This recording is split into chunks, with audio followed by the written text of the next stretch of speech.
Vahe Gregorian, you and I had the good fortune last August, was it August, I believe, to sit down with Tom Watson at his office in Overland Park, and probably had about a 2-hour conversation with him about his career and his life. And we spent a great deal of that time discussing his, for lack of a better word, Kansas City-ness, right? Yeah. And you have written a wonderful story about that using that interview, and now we're going to present a lot of the comments that Tom made in this podcast. But I wanted to talk to you to just kind of set it up and ask you what you got from listening to Tom for a couple hours. Well, that's a great way to put it. And it really was a privilege to spend that time with him. You know, we're lucky here. I think you can speak to this better than I can, but I'd say that in general, we're lucky here in Kansas City that it's a town of the size, and intimacy might not be the right word, but the right kind of composition of the way superstars integrate into the community, that over the course of years in Kansas City, you'll know Tom Watson as a sports writer, and you'll know George Brett as a sports writer. You might know him as even not a sports writer, right? They're in the community. I knew Tom Watson as not a neighbor, but we live in the same part of town. I see him at the Price Chopper, you know? That's class. That's great. That is just right. So there's an accessibility to him, right? And what's fascinating, I mean, the heyday was many years ago, but that doesn't diminish what that heyday was and who he became, what he meant to Kansas City, what Kansas City meant to him. And I think what we got to talk to him about, it was obviously, as you'll hear, a free-flowing conversation, but a lot of it was what I considered new to me, and I think largely new, but certainly not something that he's spoken about in podcasts, about really his roots, about his relationship with his parents, about why the most important and most cherished golf tournament he ever won was when he was 14. And a lot of the little things that make you realize he's both a giant and also one of us. And I think that's what was moving to me about it. And I remember when we left the interview, how, you know, it was one of those things we're leaving, we're kind of like, just wow. And I think we just had that feeling like this was really enjoyable. And I thought revealing about how he became who he is. Well, that's well said, Vahe. So let's you and I stop talking, and let's let Tom Watson do the talking. Greatest golfer in the world while he played, certainly for a stretch of time while he played. You and I were discussing whether that was true or not. I think it is true that for about an 8 to 10 year period, he was the greatest golfer in the world. And perhaps case could be made that the most accomplished athlete from Kansas City. Especially if you add accomplished to stay here, right? I guess you think about Maurice Green. Yeah, or things like that. You know, Frank world White champion. was was a great baseball player. David Cohn, people like that. And it's a good point about Frank White, because Frank White really never left either. No. In fact, maybe it's not too late for me to go edit my story to make that point. We'll be Frank right back. He didn't win 8 majors. No, he didn't win 8 majors. And I'll tell you what, you probably knew this, Blair, but I didn't consciously know it till I was starting to put together the story, that only 5 men to this day have won more. Right. No, it's a very short list above him. That's really unbelievable. Mm-hmm. And that's a lot of time passed since 1983. I think 83 was when he won his last major. I think that's right. So he retains that, and it's pretty telling testimony to how he stands in the history of the game. Yeah, the pantheon. That's right. Okay, so here is Tom Watson. You'll also hear some questions asked by Vahe and myself, but mostly what you're going to hear is Tom Watson. I love baseball, and I jokingly say that baseball is the reason I got involved with golf. I became a golfer because when I was 8 years old, I played on the Hen House Chicks. It was a midget C, organized baseball team. But most of my schoolmates at Bryant School were on another team that year in midget C. So the next year, next spring, I went out for their team in the midget B series, and I got cut. Couldn't play baseball.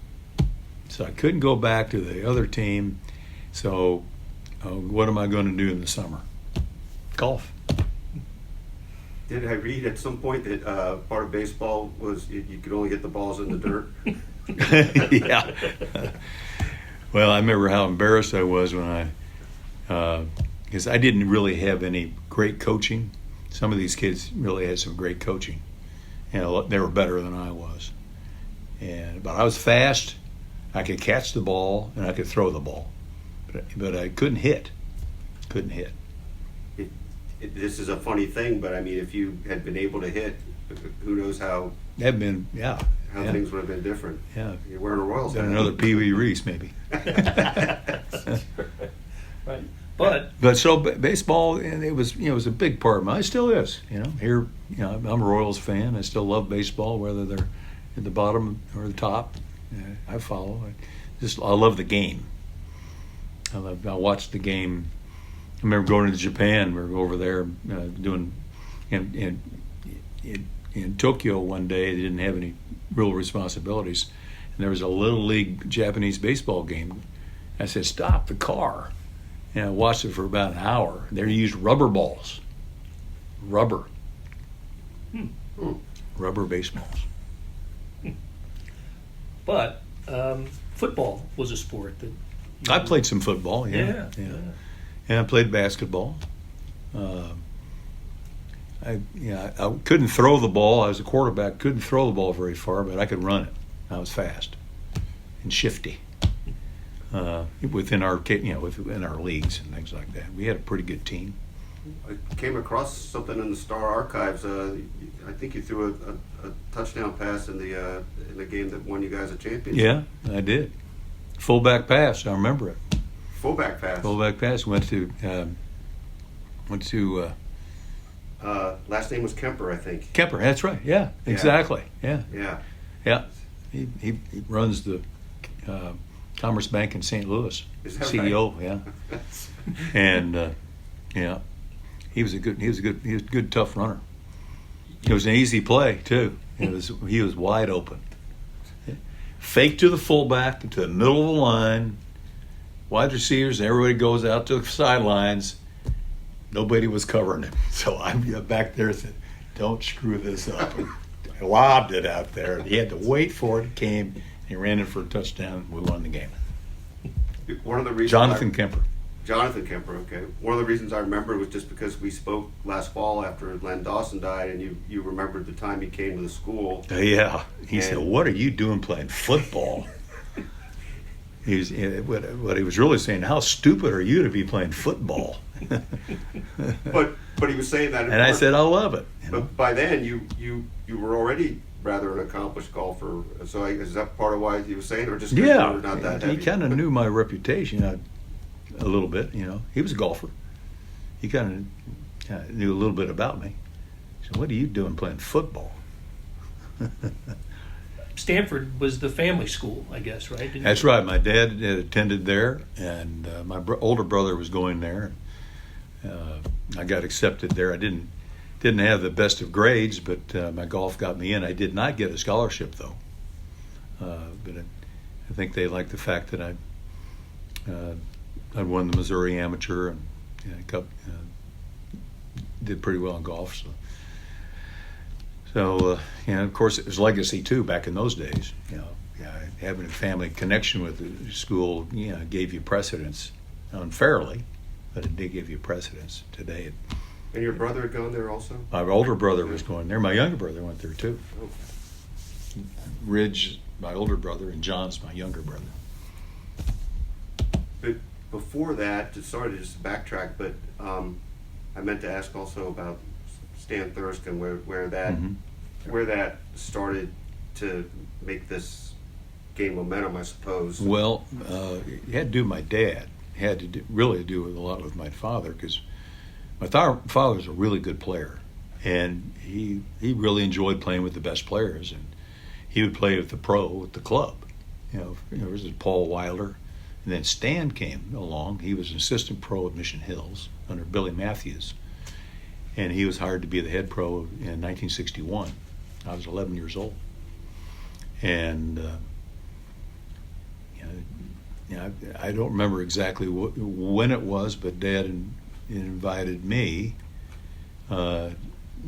one day to go out and play with him and Stan. And Stan kind of took a liking. He knew me before, though. He'd seen me when he was a pro at Mission Hills, and he made the comment that the reason he remembered me was how good a balance I had with making the golf swing. And so the relationship really started from there. And Stan, he would help me with my golf swing, and I was always still trying to beat my older brother Ridge, I played in the junior golf program here in Kansas City, which is organized by Dan McDougal, Kansas City Junior Golf Association. And it had an age limit of 10, but at 9, I played in the Kansas City Junior Medal Play out at a course that's no longer there, and 85th and Troost. I'll remember the name. But I remember playing the course. It was a short course, so I loved playing it. The first hole was like a 300-yard par 4. And it was a par 60, so they had 6 par 4s and 12 par 3s. And so as a short hitter, I could have some success on it, and I shot some pretty good scores there. What's the name of that course? I'll remember it. But anyway, that's kind of how I got my competitive start. Throwing me at 9 years old into a competitive situation like that with all these other, I want to beat them, And the older players, some of the kids I knew. I played in the junior program for a few years. I think my mom liked that better, taking me to the golf courses rather than the baseball games 3 times a week or 4 times a week in the summer, and just once a week in the golf courses. Santa Fe Hills. Santa Fe Hills is the name of the golf course. And I remember Elliot Pachter won. I think he won that in 1958. I think it was when I was 9 years old, or 59. Elliot Pachter won that. Some other players played in there, but it was real competition. So I had a chance real early on to get in medal play competition, like a real golf tournament, and I liked it. It was fun. You just made me think of this as you mentioned your mom, and just picturing your adolescence. It sounded like, from what I've read, that you were seldom, if ever, in trouble. And that's not the case. No. The only thing I read about was being suspended. Come on. Yeah, I got suspended from school for smoking. But I was trying to show off and stuff like that. But you were pretty engaged, and certainly who you became as a golfer is a reflection of how you were raised. Well, actually, golf, they had a discipline to it. My dad taught me the etiquette of the game. And the etiquette has a lot to do with the 9 core values of the first tee. We had a junior program at the Kansas City Country Club. The very first session, the very first year I was in there, Paul Wilder was the pro, and all these kids showed up. They had their little golf bags in their shoulders like I did. And I said, all right, put your golf bags over there like this and come here and sit. There's a patio area, a brick patio area under a big old elm tree. He said, all right, sit down, listen to us. The first session was all about the first chapter in the rules of golf. You know what that was? It actually delineated the etiquette. How do you play the game? Not the rules, but so much as this is how you play the game. And my dad had already taught me that already. When I started the junior program at 8 or 9 years old. Where to stand, don't yell, You know, replace your divots, things like rake the bunkers, things like that. You know, but you play by score, and you got to keep your score. And there are penalties involved. You know, if you hit it in the hazard, you got to add a stroke. Really, you know. So you learn early that there are certain rules you got to go by, whether you like them or not. And but that was the etiquette session right at the beginning that started this whole program. And you know, I fast forwarded to literally the first tee program, and 9 core values are a lot about what was in that first chapter of the rules book.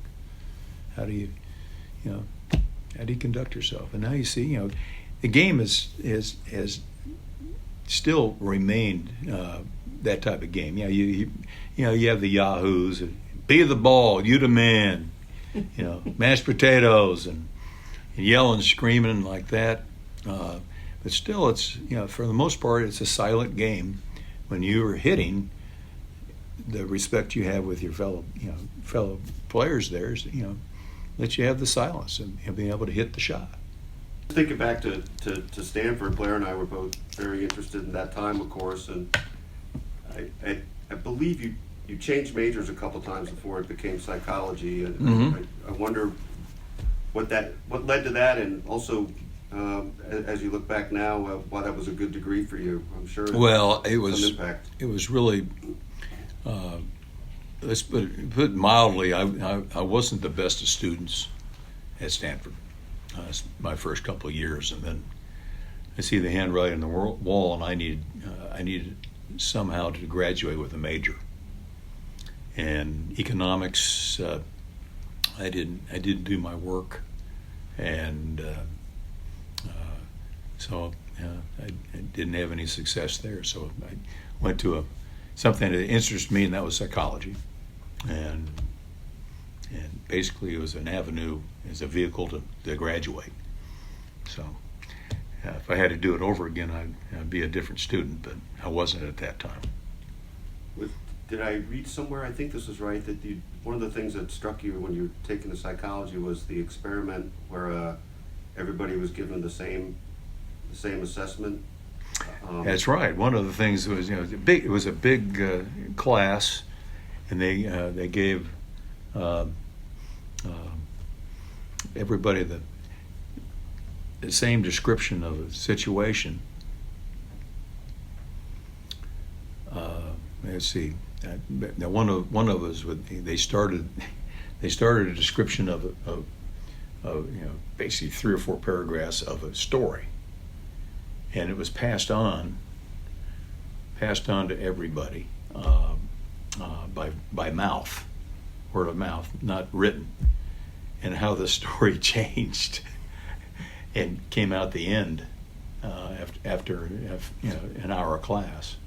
That was interesting. The other thing was there was a professor. He's still there, Philip Zimbardo, who. I don't know if he came up with the term, but we studied. It was very, very apropos at the time because of all the protests at the Vietnam War. The idea of de-individualization, where your individual psyche basically disintegrated when you became part of the mob. Your actual individual restrictions that you had on yourself. You lost the reins, so to speak, of your own psyche, and you became part of the mob, and it's called de-individualization. They had the experiment where they had some students. It was a prison one where they threw a bunch of kids in prison, and some other kids were the prison guards, and it got ugly. It got really ugly. And that was a test that showed how normal, educated people could turn into be vicious types of individuals. So these things interested me, and I never. The one course I liked the most was abnormal psychology. every chapter was about some sort of abnormal human behavior. The problem was I identified with each one of these behaviors. I said, that's me. I said, man, I am messed up. What a thing to learn. but basically, it was a vehicle to graduate. I had to graduate in 4 years. My last couple of years, especially my last year, I told my dad actually the last year I came back home for Thanksgiving. I was out quail hunting out in Kansas, near Wamego, Kansas. And we went for a day, and we came back. It's dark. I said, Dad, I've decided I'm going to turn pro. And his immediate response was, son, that's the right decision. He said, because if you didn't make that decision, you would have always wondered whether you could have made it. And I give that same thing to Paige, my stepdaughter, when she wanted to get involved in music at age 16. I said, you go for it. You've got it. You go for. You go for your dream. Go for it. Not because it's the chances are you're not going to make it, but go for it. Give it. The one thing I told her, and Dad didn't have to tell me, but he said, the one thing you had to do is you have to work harder than everybody else. And that's one thing I didn't do when I first went to Stanford, is work harder than everybody else. But I learned that it was really kind of saying, all right, what am I going to do after I graduate? First of all, I had to graduate, which I did. But the second is, what am I going to do? I'm not going to be a clinical psychologist. There's no way. I had, and he said one of the smart decisions I made in my life said, well, the only real talent you have is golf, and you like it, you love it. Do that. But I also told myself, I've got to, I like to practice, and practice more than anybody in the team. But after I made that decision, I don't know how I evolved into that decision, but I said, this is what I'm going to point to do. I'm going to turn professional. So when I did that at November of, when was it, 70? November 70. From then on, it was practice, play, practice. I played in tournaments, played in Missouri Amateur again. I played in the Trans-Miss and the Western and the National Amateur. Then I declared I was going to turn pro after the National Amateur. Because in those days, if you declared you were going to turn pro at any time, that made you a pro right then. You couldn't play any more amateur golf. That was the rules of the USGA. How about that? And now we got the NIL, we got portals, we got players being paid college players, unproven, being paid $7 million and $5 million. Being recruited college, to those and numbers. college sport is no longer a college sport. It's just semi-professional sport is what it is. And the allegiances that you have, that I used to have to KU-MU games, the Nebraska-Missouri games, the Nebraska-Oklahoma games, local guy, they're gone. So college sport is not very interesting to me anymore. It just, it doesn't get it for me. So I kind of gravitate toward the one sport I really love, and that's baseball. I really love baseball. From the time you decided I'm all in to getting yourself moving, how did you deal with, or did you have moments of doubt? Am I on the right course? How am I doing the right thing with my life? Did you ever have any difficulty with that, or did it always feel like no? I'm in? I never did early in my career. No, I mean, I was focused on trying to be the best player I could be on a daily basis. I mean, it's like, let's see what's going to work today. That's what you did. Okay, if you got something that you're working on your swing, oh yeah, let's use that. Until it didn't work, then you got to find something else. Only until I kind of did that all through my career, I found something that would work. In 1976, the first time I went down to see Byron, he worked with my swing, a little bit, but nothing came of it. But when I went to Japan, I was over there for a Japanese-American team match in late '76. Dave Stockton was the captain of the team, and we played basically a team match, but it's medal play. There's a medal play component to it. It's kind of like live golf, You had team play, Americans versus Japan, but also you had individual scores you kept every day. When I went in there, I was playing just horribly, absolutely horrible. And the Pro-Am, we played a Pro-Am on Wednesday before the tournament started. The last hole of the Pro-Am, I duck hooked my tee ball out of bounds on 18. Terrible shot. Then I teed it up, did another ball. I duck hooked that too, but didn't quite go out of bounds, but ended up on a side slope like that, a very severe downslope. And I remember to this day, I went up to the ball and said, well, let's try something out of the box here with my backswing. Let's keep the club face shut going back. And then when it came through, open it up like that, rather than taking it back and pronating and then try to shut it going through like this. And instead of shutting it, try to open it. And I hit a perfect shot off that side slope. So I went to the practice tee and I tried that same thing. All of a sudden, the ball started taking off straight rather than pushing off to the right, or it's slinging like this. So, make a long story short, I won the tournament by about 6 shots. And I used that method right there going into 1977. And I just right out of the box, I won the Bing Crosby and Andy Williams back-to-back. I had the lead in the Players' Championship, shot 75 in the last round. They kept on calling me a choker. And I go to the Masters, and I win the Masters, tied with Jack in the last couple of holes. I made a birdie, and he made a bogey. I win by 2. They asked me about the choker label. First question was almost, well, what about this choker label? I said, well, you can answer that now.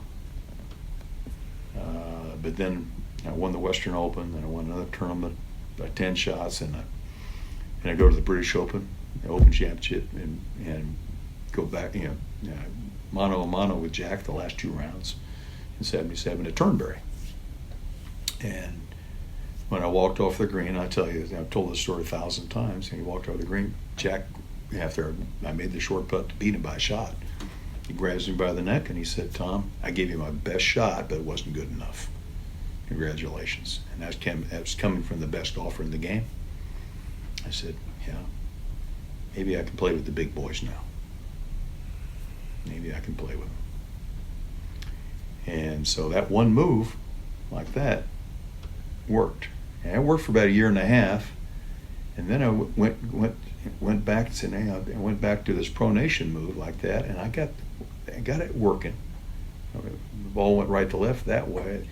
This way went left to right. And so I had it pretty much under control for about 4 years. The last 2 or 3 years, even though I won some tournaments, I didn't play as consistently. And then I lost the ability to finish the deal for a long time. And I got to the point where I hated the game. I literally hated the game. And took 6 weeks off, never touched a club, thinking that I'll come back, I'll be refreshed. No, it still is the same. And not until 1994, where I made an out-of-the-box decision with my golf swing. I made a technical change, a movement change, and was essentially leveled my shoulders up at impact more. My right shoulder is higher at impact. than it was before. The right shoulder was really low at impact before, got me stuck in all kinds of problems. Still, I just couldn't make it work that way. But once I got the right shoulder higher, the downswing flowed into the ball. The club could go back to the left. And frankly, I didn't have any problem with the golf swing after that. I didn't really experiment with anything else. It was just ball position, right shoulder, and all of a sudden the game was easy. You know, that's kind of the way I finished my career. I was a better ball striker after that than I was when in the meat of my career when I won all those tournaments. Took you into the senior tour. Yeah, it took me to the senior tournament. You know, and I didn't really want to play very much. I was through traveling 20 times a year going to tournaments. And so when I got in the senior tour, I don't know, I think I played a maximum of 12 tournaments a year. And then I went to 10, then went to 8, and then went to 5. I was through traveling. You know, I was married to Hillary, and she was involved in horses, and you know, we had kids at home, you know, her kids at home, and things like that. So it was a pretty easy decision. I didn't put the effort into it as I did when I was in the meat of my career, and I couldn't expect to be great or that sharp again. I always put the effort in trying to prepare for a tournament, but not full time as I did before. It was full, man. When I decided to turn pro in that November in the car with my dad driving home in the dark from quail hunting, it was full time. Practiced anywhere, anytime. It was cold, snow here in Kansas City. It was full time. And I did that for a good 15 to 20 years, you know, just kind of full time, always. And I had a wonderful wife, Linda, who allowed me to spend the time doing that. She took care of the other things in life that, you know, I should have been taking care of. I should have been helping her taking care of. Your love of the game, I mean, it's a multifaceted feeling, but I wonder if there's a way to describe why the game became all this to you. Of course, individual. Your life. So, I'm sorry? Well, I love the individual way the game's played. When you hit a shot, you get all the credit. Good shot. When you have a great shot, you get all the credit. When you hit a bad shot, you have to take all the blame. And you try to eliminate all those bad shots, but you're never going to eliminate them all. You try to increase the number of good shots or great shots you play. And, you know, how I learned to win in the tour was a couple things. One, first of all, I put myself in the position to win. Didn't win and choked it away. Got too fast. Basically, was my the reason. Swing got fast, walk got fast, thinking got fast. But by putting yourself in the same pressure situation, you learn how to deal with the pressure. Breathing was part of it. You know, walking is a little slower, but also confidence in your swing. Having something. It was always about, okay, do I have it today? What, you know, do I have that backswing move? Is it working today? Is it working? And you know, it's really kind of critical in the first tee ball that you hit a good tee ball, because that gets you off to a good start. Didn't always happen that way, but just that mentality was formed by finding something that's going to work on a daily basis. And then when 1994 came around, I found it was going to work on a continuing basis. I kind of knew that. And that move in Japan in '76, that continued for a year and a half, that move right there. But it wasn't the real way I should have swung the golf club, as I found out in 1994. Does that make any sense to you? I mean, Jack told me one time, I remember playing in the Ryder Cup with him, and I was playing crappy. We were playing alternate shot. I drove it in the rough at Walton Heath about 5 times in the heather. And only Jack could get out of the heather. And he knocked it on the green 4 out of 5 times from the heather. And we won the match. So we were going to play in the afternoon together. I said, Jack, you got to give me a lesson. When I warm up, come on, give me a lesson. She goes down there and he watches me. I'm waiting for the words, the pearl of wisdom. Tom, you're going to be the better player the older you get. That was his pearl of wisdom. I'm looking for a swing thought, not that pearl of wisdom. That was all he said. Okay, all right. So we went out and we won our match there too. But players, it's like anything. Baseball players go in slumps, and they hitting slumps and things like that. Except for Tony Gwynn, he never went on a hitting slump. But it's interesting, as you spoke about that, the individual challenge, but obviously the camaraderie of the game meant a lot to you too. And things like sure. And maybe Jack. We were a community. Jack wasn't part of the community early. He became part of the community later.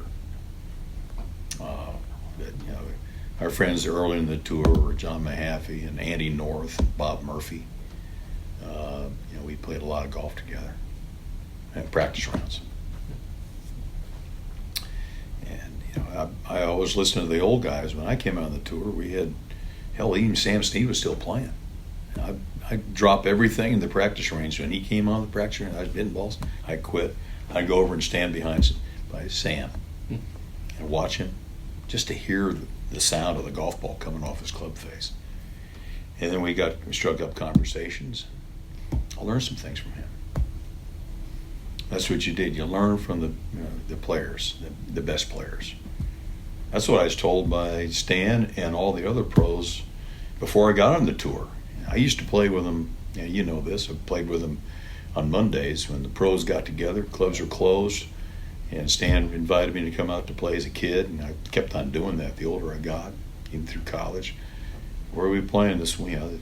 And when I turned pro, I asked all these pros individually. I said, "What should I do? What one thing? Give me some advice. What should I do when I get on the tour? What should I do?"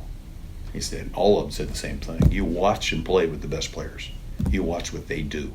And what they're saying, well, okay, you can watch their swing and maybe get some, but watch how they play the golf course. The strategy of playing. Like on this tee, don't hit driver, but hit a 2-iron off the tee. Watch how they do that, and ask, kind of ask them why. You probably can figure out why. You take some of the risk out of it, and so I had to learn that when I came on the tour. You must have so many highlight moments or most memorable moments, but I think we were both wondering what few maybe were the ones that resonate most with you. Well, people ask me what was my favorite tournament that I won. It wasn't on the tour. It was when I was 14. I won the Kansas City men's match play, the finals against Bob Devine. And the reason that was my favorite tournament was not just because I won it. That was it gave me kind of a big head, and people would say, "Tommy, nice going," all this sort of stuff. But what evolved from that was a phone call to my mother when I was 15. I was in the den with her. She gets this phone call, and she said, "Yeah, hello, yeah. Oh, that's nice. When is it?"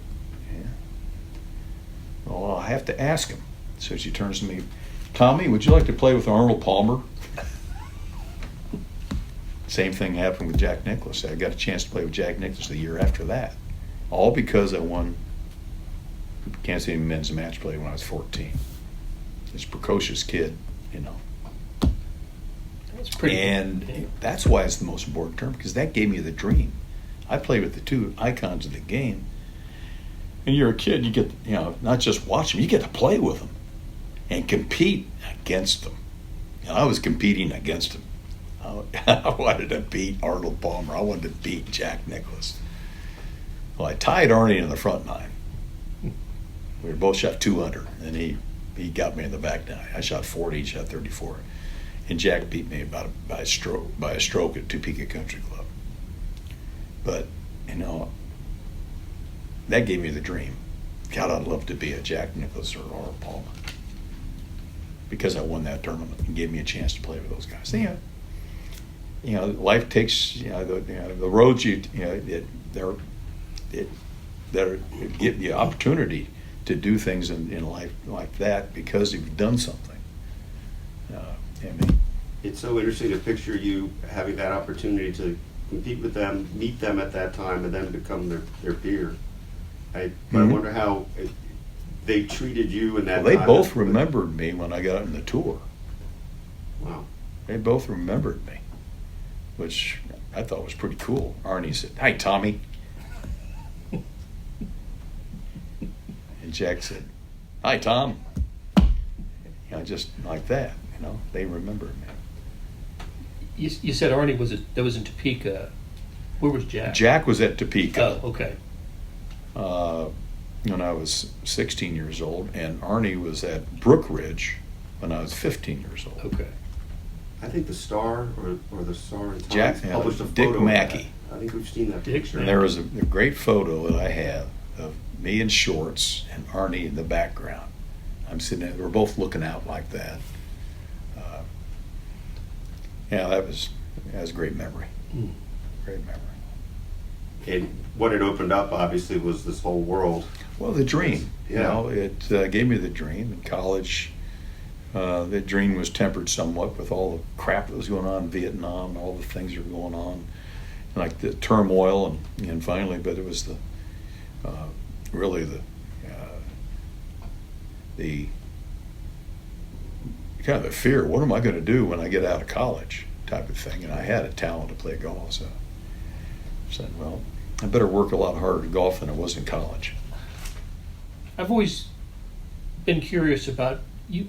You've always made Kansas City home. Mm-hmm.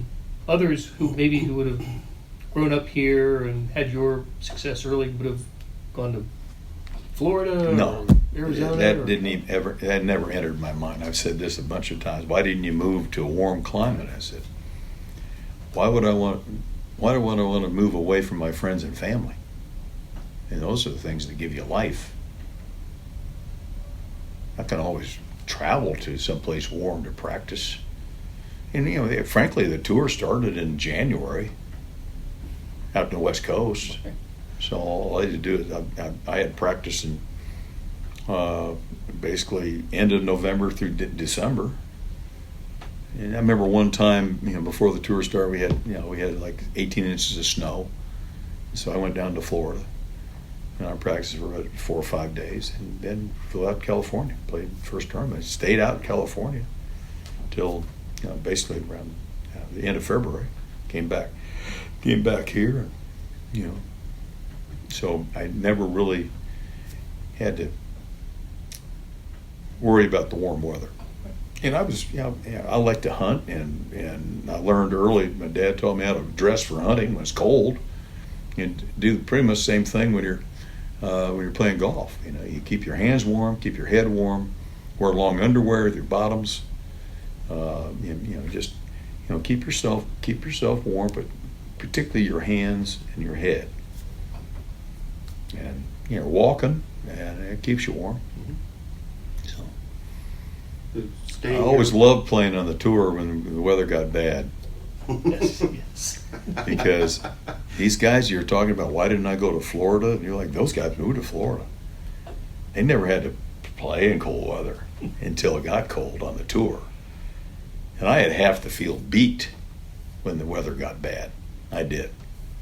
And I knew that. I only had to beat half of them. But Kansas City was, my dad's friends, mom's friends, and of course growing up here with high school friends, things like that, and there's a real sense of belonging, community, and our sports teams were fun, especially in the 70s with the Royals and, 70 Super Bowl with the Chiefs. And, being able to, do my, be comfortable and getting married and having kids and having the opportunity to practice and play the game all the time to keep on trying to perfect my ability. It's all based here. That will do it for this episode. Shout out to producer Randy Mason for putting the show together, and to our SportsBeat KC staff of Monty Davis, Jeff Rosen, and Scott Chasen. A special tip of the cap to golfing great Tom Watson for being so generous with his time and sharing several life moments with us. And thanks to star columnist Vahe Gregorian. I recommend you read Vahe's story about Tom Watson in the Sunday print edition of The Star and on kansascity.com. Thanks for listening, and let us know what you thought of this episode with a review and a rating. We'll be back soon on SportsBeat KC, where star reporters talk sports in and around Kansas City.